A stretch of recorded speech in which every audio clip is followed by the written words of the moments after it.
Okay, now we will discuss question number 3. Centrifugal pump supplies water at the rate of 400 liters per second, and the pressure difference across the pump is 200 kilonewton per meter square. Outlet diameter and outlet width are 40 and 10 centimeters respectively. Blade thickness occupied 10% of the circumference. Impeller inlet diameter is half of the outlet diameter. Assume losses in casing and impeller are negligible and 0 volt at inlet. The diameter of suction and delivery pipe is equal. If the blades are radial, so this is might be new in our question. So if the blades are radial, determine the pump power input in horsepower if overall efficiency is 80%. The impeller speed in RPM and the inlet blade angle if velocity of flow is constant. Okay. So this is the question. I think you already know. So the main point here that you need to take seriously is please make sure that you could convert from meter cube per second into liter per second. So 1 meter cube is equal to 1000 liter. Okay, please make the conversion. So 400 liter per second, so mean it is 0.4 meter cube per second. Because in all calculation, we need to use the SI unit. Okay, so and then I think you already know the word pressure different. So it is not pressure head different, it is pressure different. So and then you know what to do when you have this question about 10% of the circumference. You know what to do when the losses in casing and impeller are negligible. So and then, but now we are dealing with a radial blade. Okay, so we see how to solve this problem. Okay, so you need to draw the velocity triangle, and please make sure that you could draw the radial velocity triangle very well. So in this question, please make sure that the radial type is actually at the outlet. So please draw only the radial shape at the outlet. Okay, do not care about this shape. Okay, why normally in any pumps you will have a curved blade here to make sure that the velocity of whirl 1 at inlet here will equal to 0, because you need to shift it a little bit to make sure that there is no turbulence. Okay, because the idea is simple. The water is actually flow from the eyes like this one in radial direction. However, the blade here is rotating at certain speed. So the influence of rotational speed actually will uh, will influence the motion of the inlet water. Okay, that's actually the real situation.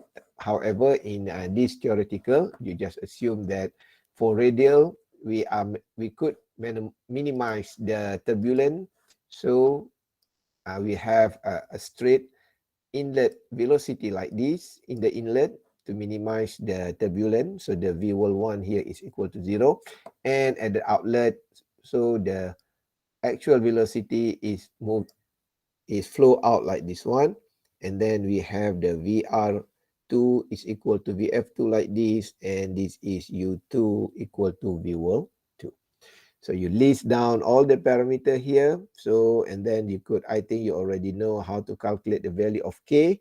And then you could simplify the statement from the question into mathematical expression. So which is the V1 is equal to 0, V1 and V1 is equal to VF1.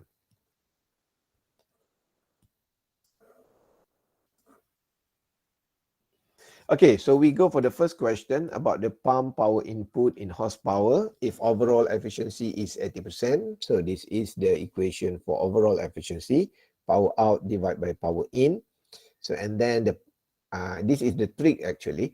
So we know that the power is rho GQH.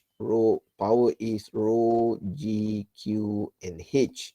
Okay, however, if we rearrange the equation here, we could write as rho GH and Q. So means that the rho GH here will reflect the pressure, and then the Q will reflect the flow rate. So that's why to calculate the power output here, we could calculate as delta P times Q. Okay, so and then because it is come from rho G, H, and Q, and the delta P is given in the question as 200 kilopascal. So and then the flow rate is given in the question, so we get the power output is 80 kilowatt. So and then because we only have overall efficiency 80%, so we could calculate the power input. So it means the power that we need to give to our pump. So because this pump need to overcome friction 20%, so means that we need to give more power. So from this calculation, it is found that the power input is 100 kilowatt. So and then it is just for your general knowledge. Sometimes we are talking about power in terms of horsepower. So to convert the horsepower is by dividing with 746 watt. So this is actually the 746 watt is equal to 1 horsepower. So if you divide the value, the 100 kilowatt there, so you will get it is around 134 horsepower.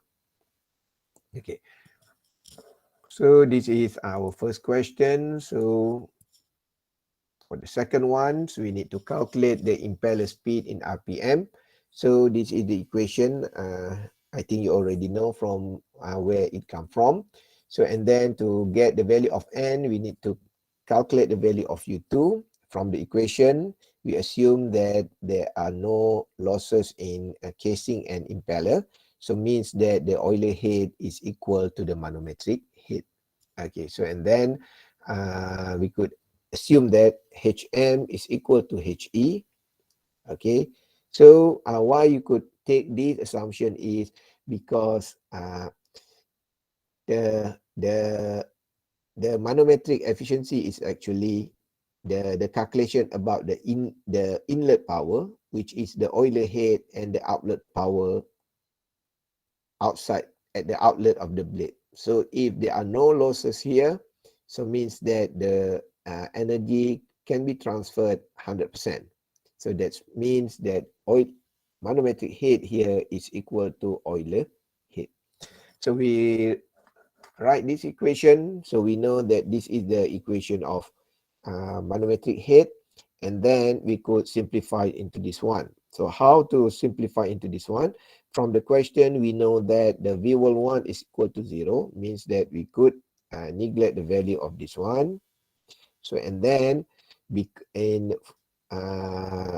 in velocity triangle at outlet, we found that V2 is equal to U2. So we substitute into this V2, so we could write as 1 over G U2 square.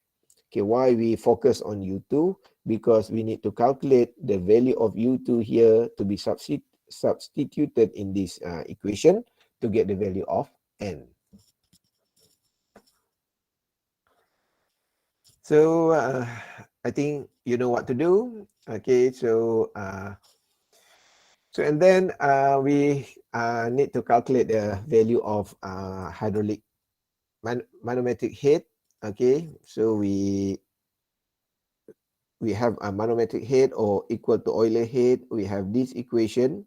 Okay, so we simplify it as this one, and then from the idea of pressure different. So we know that the pressure delta P is equal to rho GH.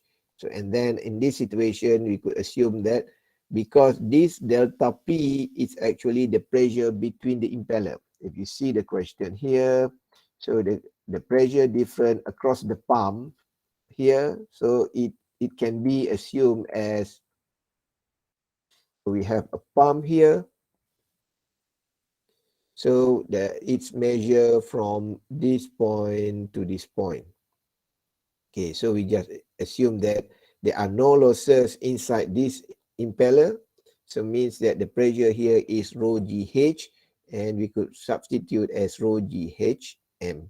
So and then we could rearrange the equation, and then we could calculate the value of HM here as 20.39 meter of water. So, and then because HE is equal to HM, and then from this equation, so this equation is come from here, okay?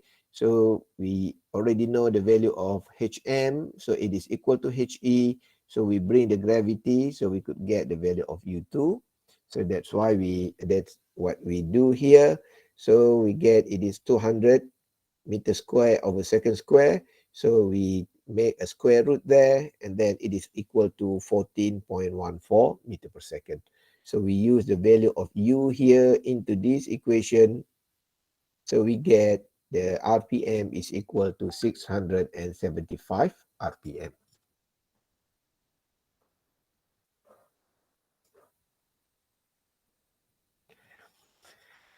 Okay, so we go for inlet blade angle in flow velocity. If the flow velocity is constant, impeller inlet diameter is half of the outlet diameter. I think this statement is quite, it's easy for you. You could make equation. So let's say that the impeller inlet diameter D1 is equal to half 1 over 2 outlet diameter D2. So that is the basic mathematical expression that you could get from that statement. Okay, so and then because we want to calculate the inlet blade angle, so inlet blade angle is actually reflect to this angle. So this is angle, and then we could determine that the blade angle for inlet is VF1 divided by U1. So means that, and then we need to determine these two velocities, and then we could calculate the angle. Can we go for the VF1? Because VF1 is easier because it has its own equation. So it has Q, K pi D, B. So we substitute all the parameter here. Okay, please be careful. We need to substitute the value of K, which is 0.9. So, and then we get the VF1 is equal 3.54 meter per second. So because VF is constant, so the flow velocity is constant, means that we could take VF1 is equal to VF2. Okay. So, and then you need to use this relationship. Okay, but I use this one, so it is okay. So if U1 is equal to omega R1, U2 is equal to omega R2. So, and then we found that R1 is equal to 1 over 2 R2. So this is the half, this is the idea of this one from this statement. So, and then what we could simplify is, so we could find that the U1 is actually half of the U2. So if U2 is 14.14, so the value of U1 is 7.07 meter per second. So you substitute all the value here, you could get that the blade angle is equal to 26.6 degree.